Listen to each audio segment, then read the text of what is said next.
Baik, kita akan lanjutkan kuliah kita mengenai glikolisis dan gluconeogenesis. Sebelumnya saya akan review dulu tentang yang sudah kita pelajari di video bagian yang pertama. Sebelumnya kita sudah lihat ada yang dinamakan dengan tahap 1 atau stage 1 yang terdiri dari 3 jenis reaksi. Ya. Kita mulai dari suatu molekul C6 yaitu glukosa yang kemudian dikonversi menjadi glukosa 6-fosfat yang ditandai dengan masuknya gugus fosfat ke karbon nomor 6. Jangan lupa karbon nomor 1 yang ini 1, 2, 3, 4, 5, dan 6. Dalam proses ini, 1 ATP akan dibutuhkan untuk menyumbangkan fosfatnya untuk dimasukkan ke karbon nomor 6, sehingga ATP itu sendiri akan berubah menjadi ADP. Pada tahap atau reaksi yang kedua, glukosa 6-fosfat diisomerisasi oleh fosfoglukos isomerase menjadi fruktosa 6-fosfat. Jadilah dia suatu cincin 5 seperti ini, di mana strukturnya akan semakin strain, akan semakin tertarik dan juga simetris, kurang lebih seperti ini, dan akan diputus nanti di sininya. Ya, jadi ini sudah mempersiapkan menuju suatu molekul yang lebih reaktif daripada molekul sebelumnya. Kemudian pada reaksi yang ketiga, yaitu tahap terakhir pada stage 1 atau tahap 1 ini, fruktosa 6-fosfat dibuat semakin reaktif dengan cara memasukkan satu lagi fosfat menjadi fruktosa 1,6-bis-fosfat. Sini 1 fosfat, di situ juga 1 fosfat. Kadang orang sebut bifosfat, itu juga sama saja ya, bis-fosfat atau bifosfat. Pada proses ini dibutuhkan lagi 1 ATP untuk menyumbangkan fosfatnya untuk dimasukkan ke nomor 1 pada struktur fruktosa ini. Jadi pada tahap 1 dikonsumsi 2 molekul ATP.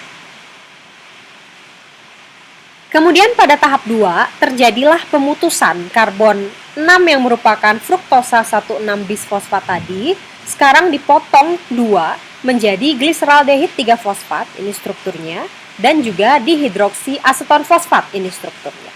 Ini adalah reaksi yang keempat yang dikatalisis oleh sebuah enzim yang bernama aldolase.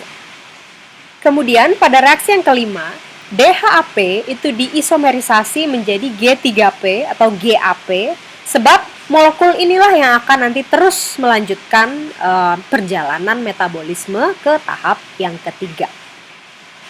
Oke, sekarang kita sudah masuk ke tahap yang ketiga.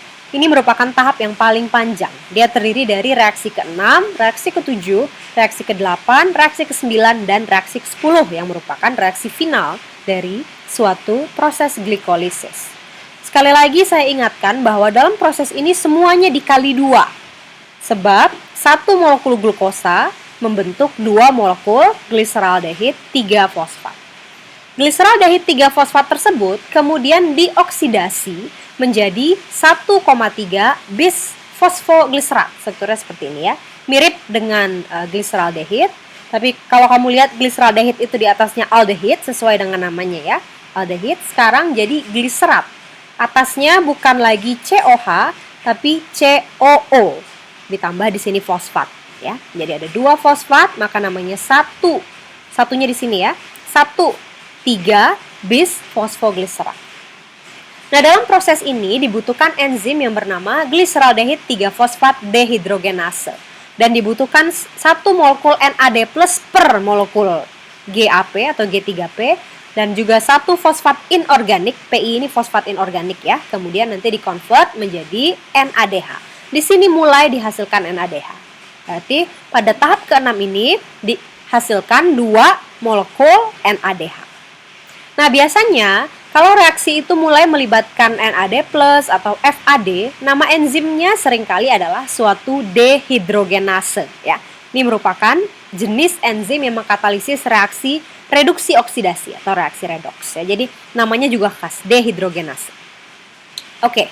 Berikutnya, pada tahap atau reaksi yang ke-7, 1,3 bis fosfogliserat ini kemudian akan melepaskan 1 fosfatnya. Fosfat yang dilepaskan adalah fosfat nomor 1, ya, yang paling reaktif, sehingga dia sekarang menjadi 3 fosfogliserat. Fosfat yang dilepaskan tersebut akan diterima oleh ADP saat ADP terkonversi menjadi ATP. Nah, jangan lupa kalau ada proses pemasukan atau pengeluaran fosfat, apa nama enzimnya? Suatu kinase, ya. Jadi enzimnya namanya juga kinase, seperti halnya ini ya. Ini kinase, pokoknya yang berkaitan dengan pentransferan gugus fosfat, kita namakan kinase.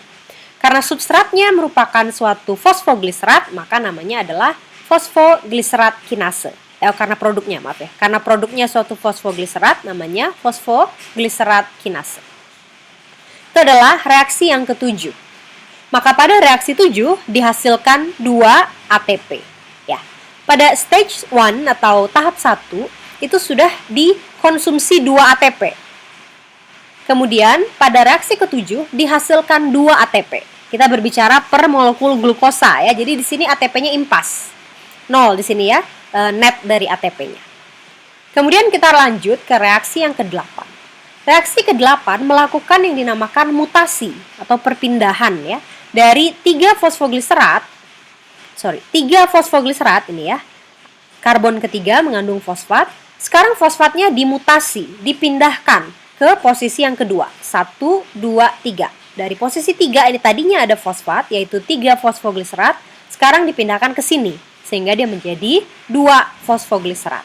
Maka nama enzimnya adalah fosfogliserat mutase. Sebab yang terjadi adalah proses mutasi gugus fosfat. Kemudian reaksi yang ke-9 adalah reaksi dehidrasi artinya pelepasan H2O. Ya. Nah, pelepasan H2O ini nanti akan menghasilkan molekul yang kita namakan dengan fosfoenol pirufat. Pada reaksi ini, H2O itu akan lepas dari sini, ini OH-nya akan pergi, ini H-nya juga akan pergi. Sehingga nanti di sini akan terbentuk suatu ikatan rangkap. Ya. Nama enzimnya adalah enolase karena yang dihasilkan adalah suatu alken ya, suatu karbon yang berikatan rangkap 2. Itu namanya suatu alkena, jangan lupa. Reaksinya namanya reaksi dehidrasi sebab di sini keluar air ya. Kemudian enzimnya namanya enolase. Dihasilkanlah fosfoenol pirufat. Bentuknya seperti ini. Nah, ini sudah sangat dekat dengan tujuan kita, yaitu pirufat. Lalu pada tahap ke-10 atau tahap terakhir, fosfoenol pirufat ini dihilangkan fosfatnya. Sehingga dia sekarang menjadi gugus keton seperti ini ya. RCOR, ikatan rangkapnya nanti akan pindah ke situ. Ya, perhatikan gerak mouse-nya ya, gerak kursornya ini ya. Ini ikatan rangkap, lalu dia pindah ke situ, ikatan rangkapnya ini akan lepas. Sehingga terbentuk suatu gugus keton di sini ya, sementara di sini karboksilat. Nah, ini adalah ciri khas pirufat ya. Dia karbon 3, tengahnya keton, ujungnya karboksilat. Itu namanya adalah suatu molekul pirufat. Tentu saja di sini ada fosfat yang lepas, siapa yang menangkap? ADP yang menangkap, DP-nya menjadi ATP. Nama enzimnya adalah kinase ya, karena ini adalah bekerja di molekul pirufat, maka namanya adalah pirufat kinase. Maka sampai di sini kamu bisa menyimpulkan hal lain ya, selain nama-nama metabolitnya, struktur metabolitnya, dan juga nama enzimnya. Kamu juga bisa menyimpulkan molekul-molekul yang dihasilkan dalam glikolisis. Di awal tadi dibutuhkan 2 ATP. Ini sudah impas dengan proses ini ya, sudah habis semua karena di sini dihasilkan 2 ATP. Tapi di akhir dihasilkan lagi 2 ATP. Kenapa 2? Karena semua reaksi ini dikali 2 ya. Kenapa tadi saya sudah jelaskan. Silakan ditonton lagi videonya. Di sini dihasilkan 2 ATP, di sini dihasilkan 2 molekul air, dan dihasilkan di sini 2 molekul NADH. Maka kita bisa tuliskan reaksi per tahap seperti ini, dan kita bisa tuliskan reaksi totalnya dari suatu proses glikolisis itu adalah sebagai berikut. Glukosa ditambahkan 2 fosfat inorganik atau fosfat bebas, tambah 2 ADP, tambah 2 NAD plus akan menjadi 2 pirufat plus 2 ATP plus 2 NADH plus 2H plus 2 H2O. Jadi yang paling penting kamu lihat pada glikolisis itu dihasilkan 2 molekul pirufat, kemudian 2 molekul ATP yang sumber energi yang sudah ready, yang sudah siap digunakan, dan juga 2 molekul NADH yang merupakan bentuk tereduksi dari NAD+. Ini adalah jenis enzim yang terlibat dalam reaksi glikolisis dan juga nilai delta G0-nya. Ya. Beberapa dari delta G0 ini nilainya adalah positif ya. Namun proses ini akan didorong sedemikian rupa dengan kondisi yang disesuaikan dengan sel sehingga nanti proses ini tetap bisa berlangsung secara spontan.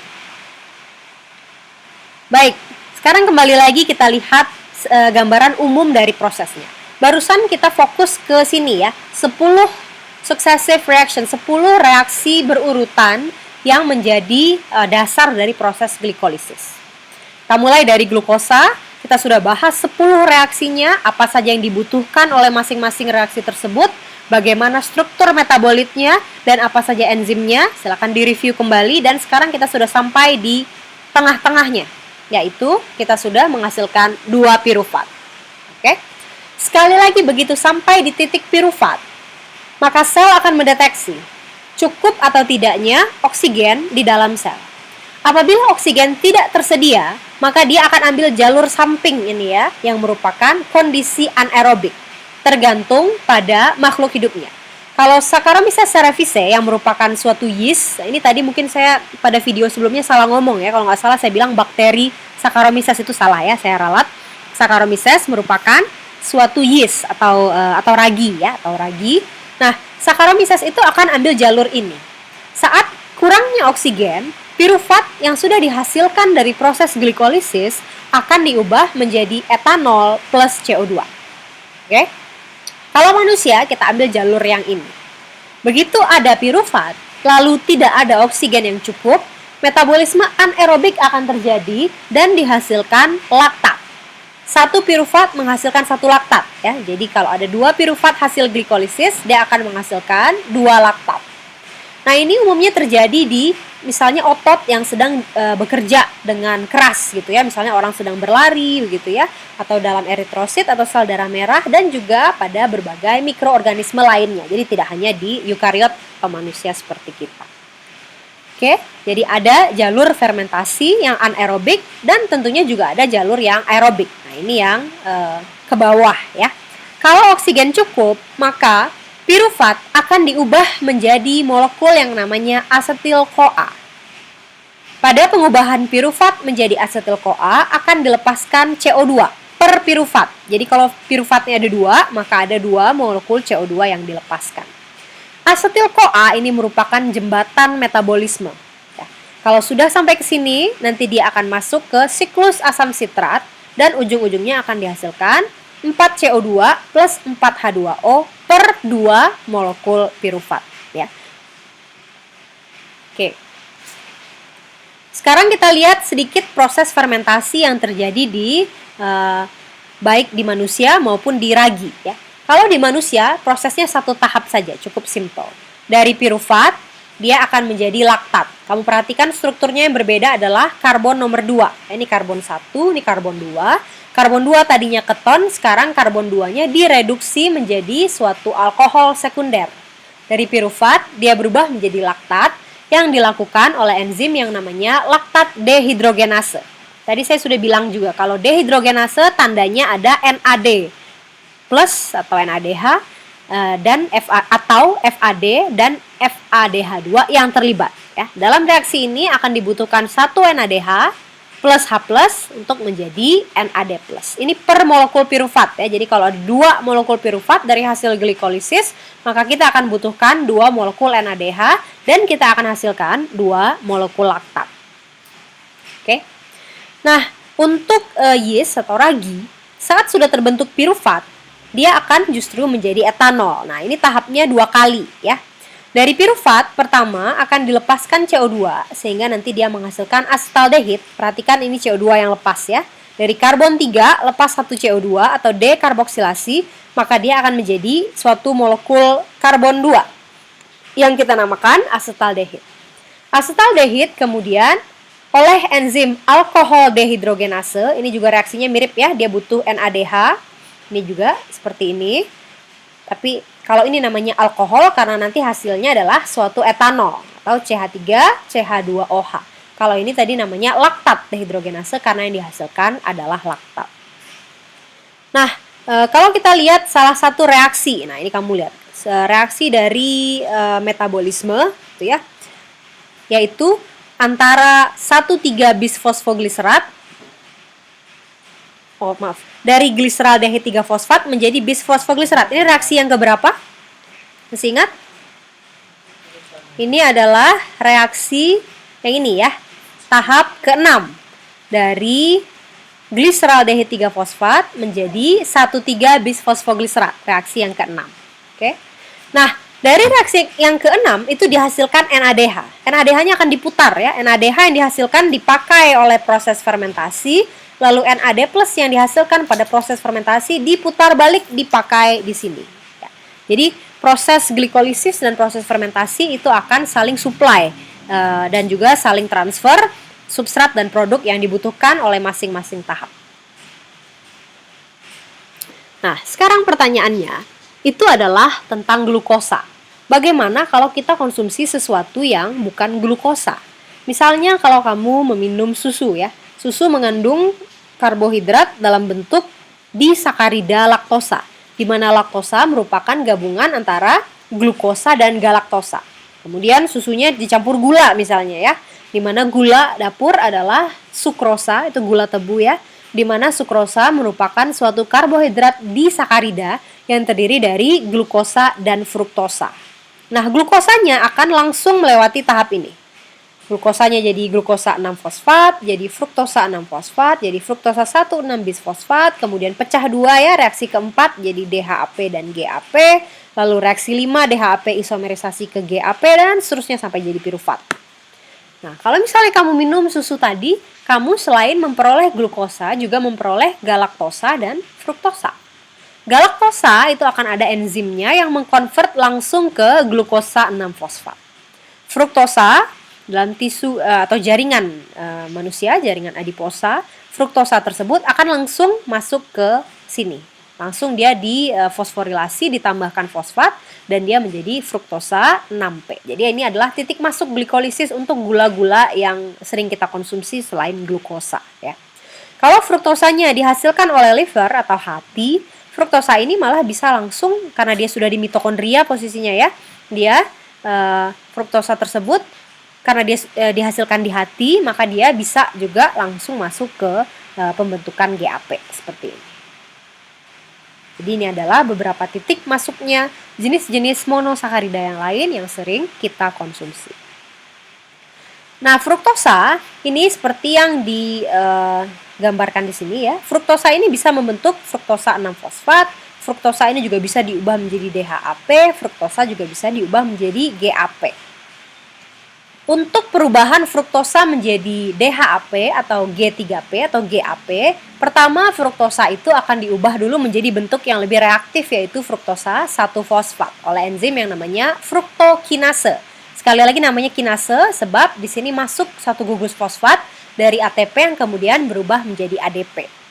Fruktosa 1-fosfat ini dipotong dua menghasilkan gliseraldehid dan dihidroksiaseton fosfat. Perhatikan ini fruktosa 1-fosfat. Bedanya dengan kalau glikolisis biasa, kita punya satu lagi ya. Kita punya fruktosa 1,6-bisfosfat. Jadi ini yang lebih reaktif lagi sebetulnya ya. Tapi kalau mulainya dari fruktosa saja, maka dari fruktosa 1-fosfat itu juga bisa langsung dipotong. Tapi nanti jadinya gliseraldehid. Tidak pakai fosfat. Karena fosfatnya cuma satu. Fosfatnya ini diambil oleh ini ya. Jadi dihidroksiaseton fosfat. Nama enzim yang mengkatalisis proses ini adalah fruktosa 1-fosfat aldolase. Jadi mirip dengan yang tadi. Kalau yang tadi namanya aldolase saja, kalau ini namanya fruktosa 1-fosfat aldolase. Lalu gliseraldehid akan ditambahkan gugus fosfat supaya menjadi gliseraldehid 3-fosfat. Tentu saja akan terlibat ATP sebagai penyumbang fosfatnya, dan enzimnya tentu saja namanya adalah kinase, ya, enzim yang terlibat dalam pemasukan atau pengeluaran gugus fosfat. Karena gliseraldehid merupakan karbon 3 atau triosa, maka nama enzimnya adalah triosa kinase. Nah, contohnya misalnya bakteri Lactobacillus ya, yang ada dalam usus kita juga. Ini dia memiliki enzim laktase namanya ya. Jadi kalau misalnya kita mau konsumsi susu, itu kebanyakan isi gulanya adalah laktosa yang alami dari susunya ya. Lalu nanti dia dihidrolisis dengan bantuan enzim laktase. Dia akan menjadi galaktosa dan glukosa. Glukosanya siap langsung masuk glikolisis, kalau galaktosanya nanti akan dikonvert dulu menjadi glukosa 6-fosfat dan nanti juga akan masuk ke tahap glikolisis yang berikutnya. Nah, galaktosa itu ternyata juga bisa dikonvert menjadi suatu metabolit lain yang namanya galaktitol ya. Jadi dari COH, suatu aldehid direduksi menjadi suatu alkohol primer.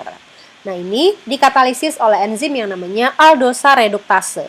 Tapi reaksi ini tidak diinginkan dalam kondisi berlebih ya, sebab kalau ini terlalu tinggi ini dapat menyebabkan penyakit yaitu katarak atau lensa mata yang berkabut. Oke, sekarang kita lihat bagaimana proses pengaturan glikolisis di otot. Pada saat istirahat, glikolisis itu diinhibisi ya atau dikurangi. Kenapa dia diinhibisi? Tujuan dari proses glikolisis adalah untuk dapat mendegradasi gula yang kompleks yaitu C6 ya menjadi suatu molekul C3, molekul pirufat. Dalam proses ini, ujung-ujungnya tadi kamu sudah lihat dihasilkan apa? 2 ATP dan 2 NADH. Jadi ada bentuk-bentuk energi yang dihasilkan. Tentu saja energi ini akan didemand oleh tubuh kita, diminta oleh tubuh kita saat kita beraktivitas. Kalau kita beristirahat, maka proses ini tidak urgent atau tidak perlu untuk dilakukan dibandingkan dengan proses saat kita melakukan aktivitas ya. Sehingga pada saat istirahat jalur ini akan diinhibisi. Nah, apa yang terjadi? Di otot ada beberapa yang kita namakan dengan negative feedback atau tandanya minus seperti ini ya. Artinya nanti tubuh itu akan mendeteksi beberapa jenis metabolit, misalnya glukosa 6-fosfat. Nah, kalau misalnya dia tidak terpakai atau jalur glikolisis diinhibisi, glukosa 6-fosfat ini akan menjadi inhibitor bagi heksokinase. Jadi kalau dia terlalu banyak, tidak terkonvert ke bawah, dia justru akan menginhibisi heksokinase untuk menghambat produksi dirinya, gitu ya. Malah yang akan terpromot, yang akan lebih terjadi adalah penyimpanan energi dalam bentuk glikogen. Ya, tentu saja ini ada jalurnya lagi ya, glikogenesis, tapi kita tidak akan bahas itu ya.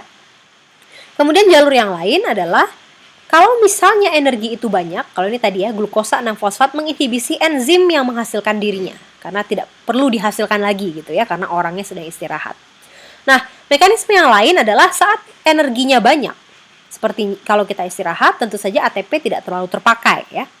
Jadi high energy charge akan terjadi. ATP dibandingkan dengan bentuk AMP-nya yang fosfatnya kurang, itu ATP-nya akan banyak. ATP yang banyak ini, ATP itu sendiri akan bersifat inhibitor juga bagi enzim di sini ya, PFK.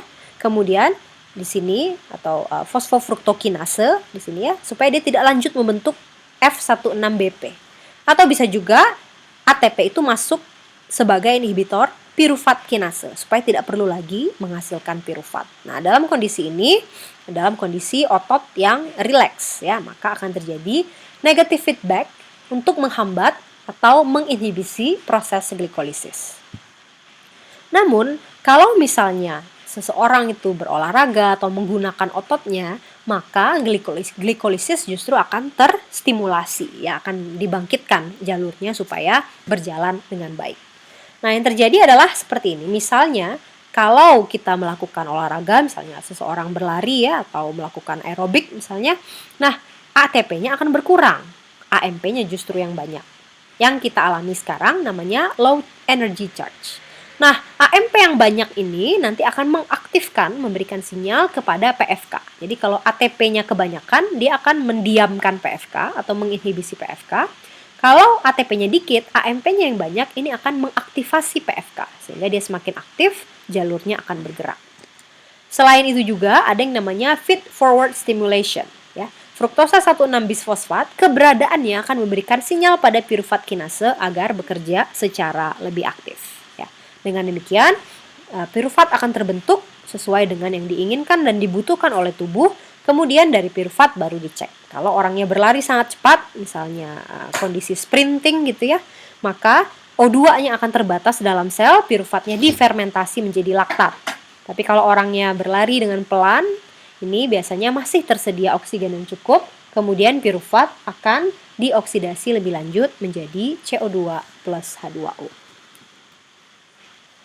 Nah, dalam sel kanker, proses glikolisis ini terjadi dengan cukup signifikan ya. Jadi ada kondisi yang kita namakan hipoksia atau hypoksia. Ini adalah hypo artinya rendah dan ox itu adalah oksigen, ia itu keberadaan oksigen artinya ya. Jadi kalau oksigen ini rendah dalam sel kita, maka akan ada suatu pengaktifan mekanisme HIF1 akan diaktifkan. Nah, faktor transkripsi ini namanya adalah suatu faktor transkripsi. Begitu dia diaktifkan, ini akan meningkatkan kerja enzim-enzim glikolitik ya. Jadi akan terjadi suatu adaptasi metabolik di mana enzim-enzim yang melakukan glikolitik ini akan meningkat. Sehingga akan terjadi pertumbuhan dari blood vessel atau pembuluh darah yang juga sangat tinggi. Sehingga sel tersebut akan diberi makanan yang banyak, akan diberi energi yang banyak gitu ya. Dan dalam kondisi tersebut dapat terbentuk sel tumor, yaitu sel yang membelah diri dengan sangat cepat dan tidak terkontrol. Oke, bagian gluconeogenesis akan kita bahas di part yang ketiga.